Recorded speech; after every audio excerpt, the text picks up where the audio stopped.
Hello students, today we will do shapes of orbitals.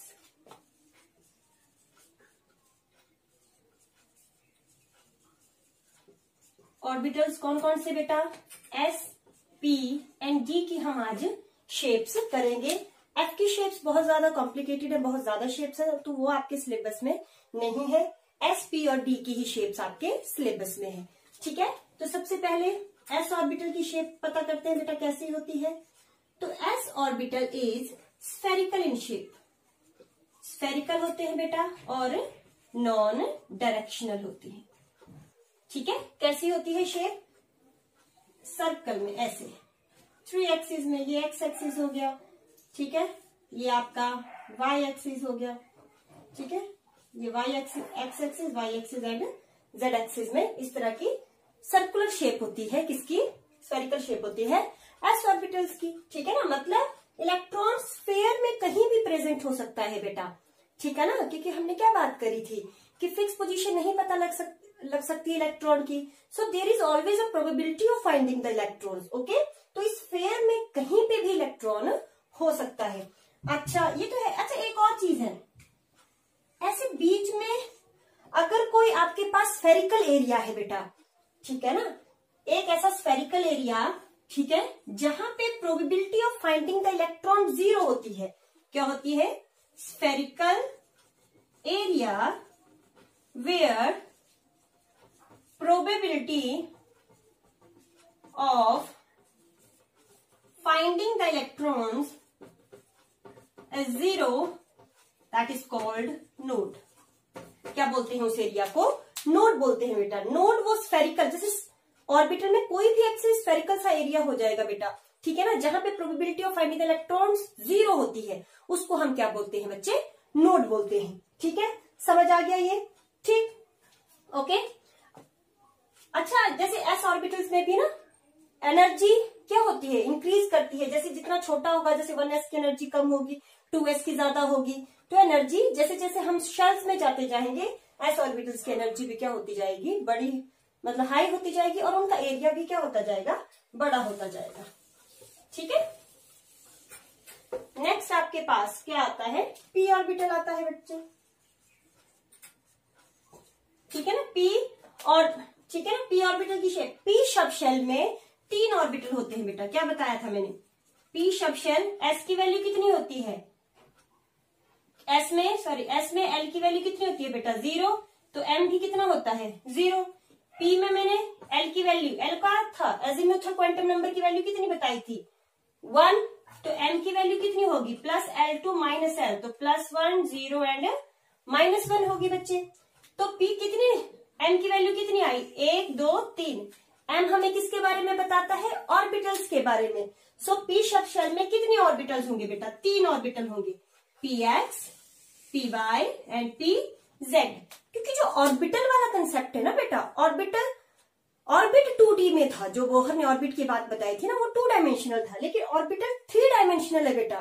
तो इसके जो कोऑर्डिनेट्स हैं वो 3 डायरेक्शंस में होंगे, X axis, Y axis and Z axis.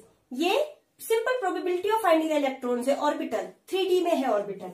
ठीक है, सो px, तो अगर आपके अगर ऐसे बोलूं, ठीक है, ये एक्स एक्सिस, वाई एक्सिस और ये जेड एक्सिस है बेटा. तो px कैसा होगा आपका? ये आपका px हो जाएगा. ठीक है, और वैसे ही अगर py की बात बोलूं, तो ये x, y, z. तो py कैसा होगा? ये px हो गया, ये आपका क्या हो गया? py हो गया. और pz में क्या आता है? ठीक है, यहाँ पे इसको ऐसे हटा सकते हैं इस तरह से. ठीक है, तो y, x, ये pz हो गया. ठीक है, तो देखो शेप कैसी है. तो p ऑर्बिटल की शेप कैसी होती है बेटा? डम्बेल शेप होती है और सिमेट्रिकल होता है बेटा. ये सिमेट्रिकल क्यों बोला?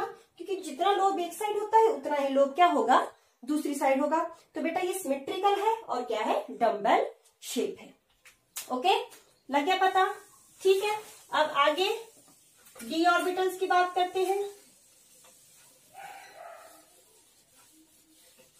इजी है शेप्स, पर शेप्स इंपॉर्टेंट है बेटा। पेपर में कई बार आपसे शेप्स पूछ ली जाती हैं ड्रॉ करने के लिए।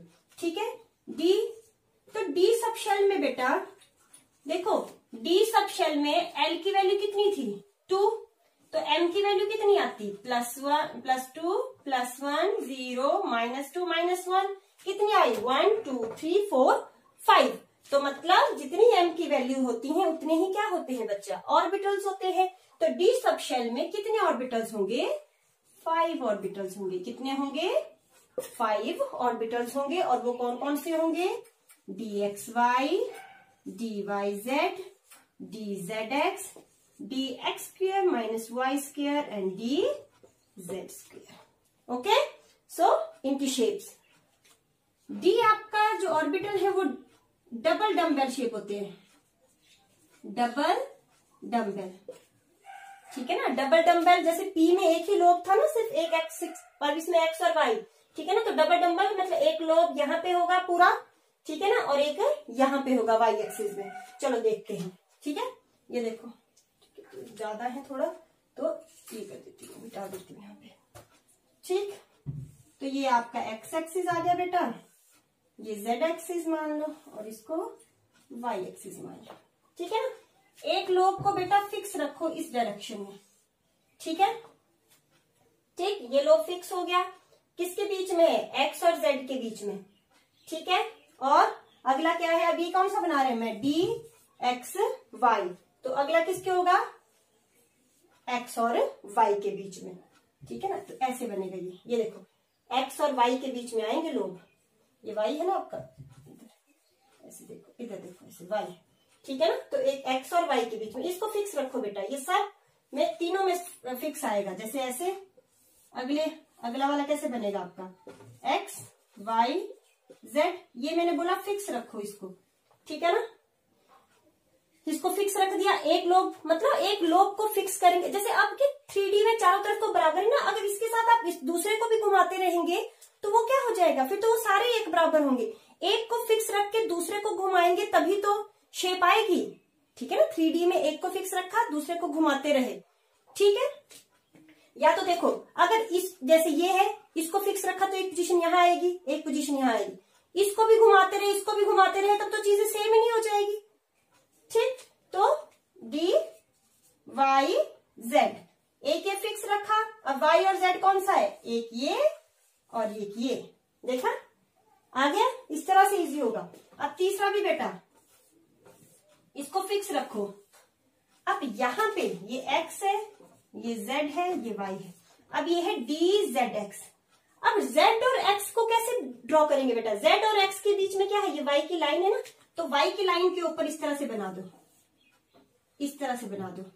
मतलब ये वाला लोब किसके बीच में है, z और x के बीच में। तो ये दिख तो ऐसे रहा है, पर एक्चुअली में क्या है, ये इस तरह से है बेटा, अंदर और बाहर को। मतलब एक लोब बाहर को निकला और एक अंदर के, y के ऊपर, एक ऊपर से और एक नीचे से जा रहा है।